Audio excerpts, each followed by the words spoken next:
Hello friend, good morning, welcome back to my channel. তোমরা সবাই কেমন আছো? আশা করি খুব ভালো আছো। আমিও ভালো আছি। হ্যাপি মিষ্টি ফ্যামিলি নতুন একটা ভিডিও অনেক স্বাগত, অনেক ভালোবাসা। তো এখন ঘড়িতে বেজে গেছে 4টে, আর তোমাদের দাদাভাই ঘুম থেকে উঠেছে 3:30-র সময়। তো তোমাদের দাদাভাই হাত মুখ ধুয়ে রেডি পুরো হয়ে গেছে, এখন শুধু ড্রেসটা পরবে তাহলেই হয়ে যায়। আর এখন 4টে বাজে, আর এখন আমি ঘুম থেকে উঠলাম, আর ঘুম থেকে উঠে এখন হাত মুখ ধুয়ে টুয়ে নেবো, আর আমিও রেডি হয়ে নেব। তো চলো এখান থেকে ভোরবেলায় বেরিয়ে পড়বো, যাতে ওখানে একটুখানি রেস্ট নিতে পারি। আর যা গরম, প্রচণ্ড গরম পড়েছে। তো চলো আমাদের কাঠপাটি থেকে Chennai train.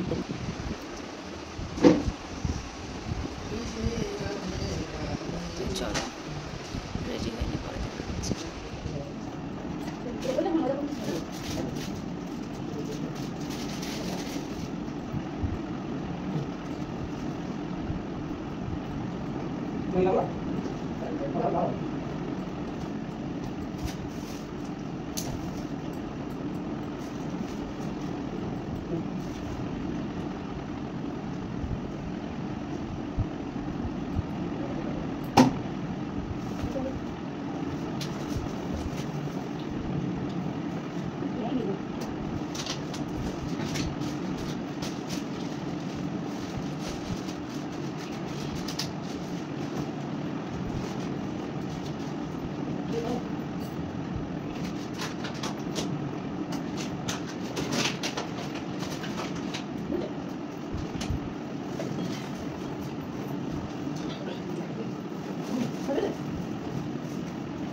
Shalimar Trivandrum superfast express நரிமேடை ஒன்றில் உள்ளது.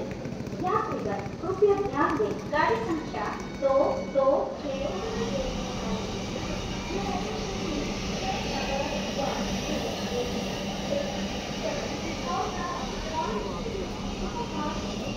আর এখন আমরা বসে আছি কাঠপাটি স্টেশনে। এখানে এখন আমরা তাড়াতাড়ি চলে এসেছি, অনেকক্ষণ টাইমই আছে। তো ট্রেনটা আসলেই আমরা উঠবো। আর যেহেতু কি বলতো, আমরা চেন্নাই প্রথম যাচ্ছি, তো একটু কেমন যেন লাগছে।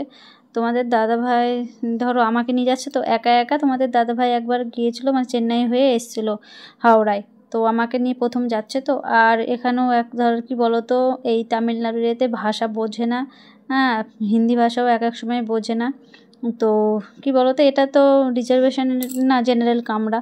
তো এখানে সিট নিয়ে প্রথমে ভাবছে কি যে মানে ওরা সিট রেখেছে, 4জন ছিল, দুজন এসে বসে পড়েছে, আরও দুজনের সিট রেখেছে।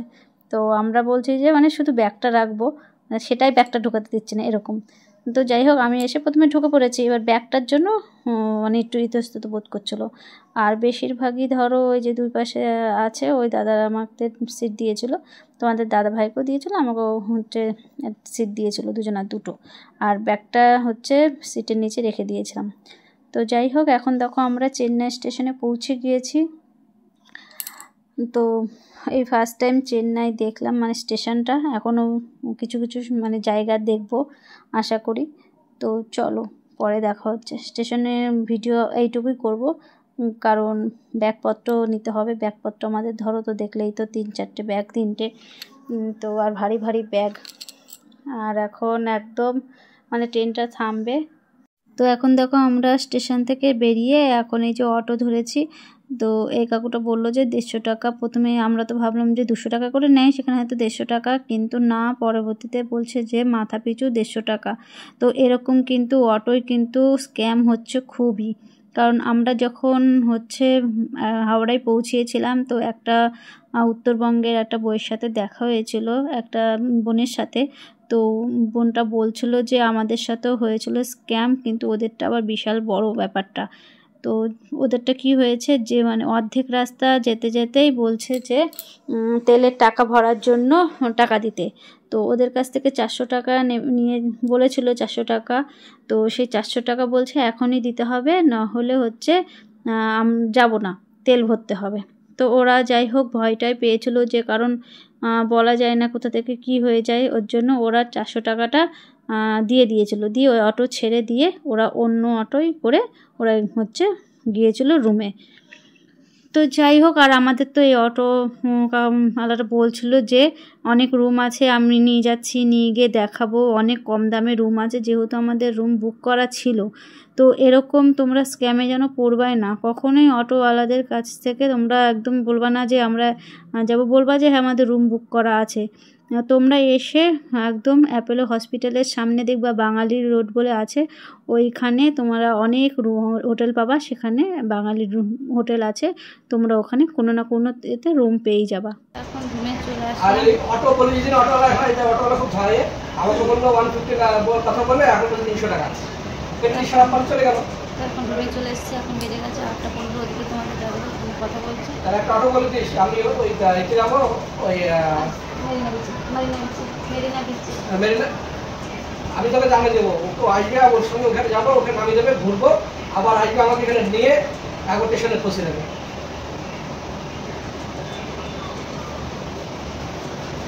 চলো এখন ভাত খাবো, খেয়ে তারপর স্নান টান করে দুপুরে খাবার খাবো, খেয়ে তারপরে যাবো মেরিনা বিচে।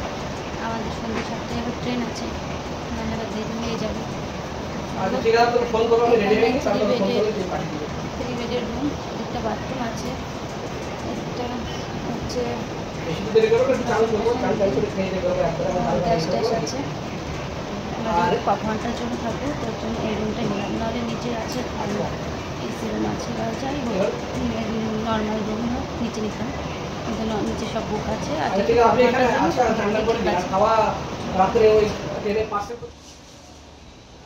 কি নিয়ে আসলে পরোটা রুটি আগে ওরে ফাইল পুরো ঢুকিয়ে দিলাম।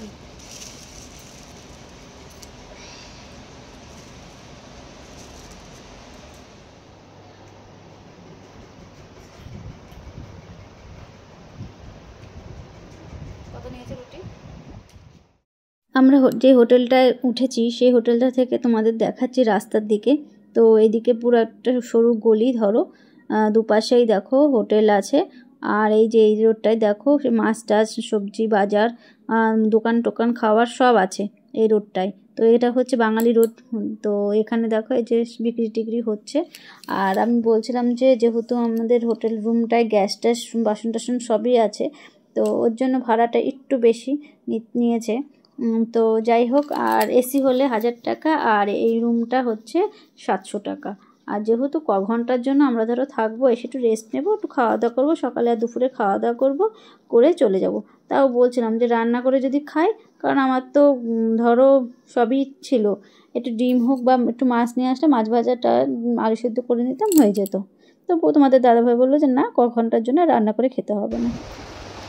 এখন ঘুম থেকে উঠলাম, মানে সকালবেলা যেহেতু ভোরবেলা উঠেছি, ঘুম হয়েছিল না, ট্রেনের মধ্যে তো ঘুমিয়েছি। আর এখানে এসে খাওয়া দাওয়ার পরে যে সকালে টিফিনটা খেলাম, খাওয়া দাওয়ার পরে এত ঘুম পেলো, হ্যাঁ সে ঘুমাতে এখন বেজে গেছে ঘুরিতে 1টা। এখন ঘুমিতে ঢুকলাম, তোমাদের দাদাভাই এখন স্নান করতে ঢুকলো, দাদাভাই স্নান করে এসে তারপরে খাবার নিয়ে আসবে, তারপরে আমি স্নান করতে। আর প্রচণ্ড রোদ গরম হচ্ছে। তো যাই হোক, তো চলো আর 3টে সাড়ে 3টের সময় তখন দেবো মেরিনা বিচে। স্নান করে নিলাম, আর হচ্ছে সামনে একটু শ্যাম্পু দিয়ে নিলাম, শুধু সামনে পুরো চুল ভিজাইনি।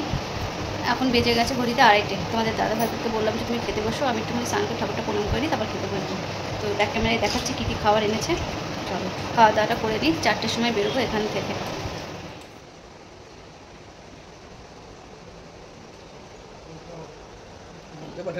এই দেখো মাঝখানে দাও, হ্যাঁ তুমি দাও ইয়েটা।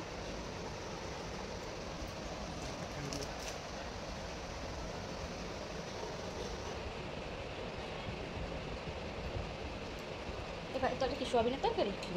এখানে একটা তরকারি আছে, এখানে একটা তরকারি, আর অনেকটা ভাত দিয়েছে। এখন আমরা বেরোচ্ছি। তো এখন রেডি হয়ে নিচ্ছি, এখন যাব মেরিনা বিচে। মানে অনেক কয়েক বছর আগে তোমাদের দাদাভাই বলেছিল, তোমাদের তো বললামই, তো আজকে যাবো। আর ওখানে গিয়ে দেখি যতটুকু পারবো তোমাদের সাথে শেয়ার করবো।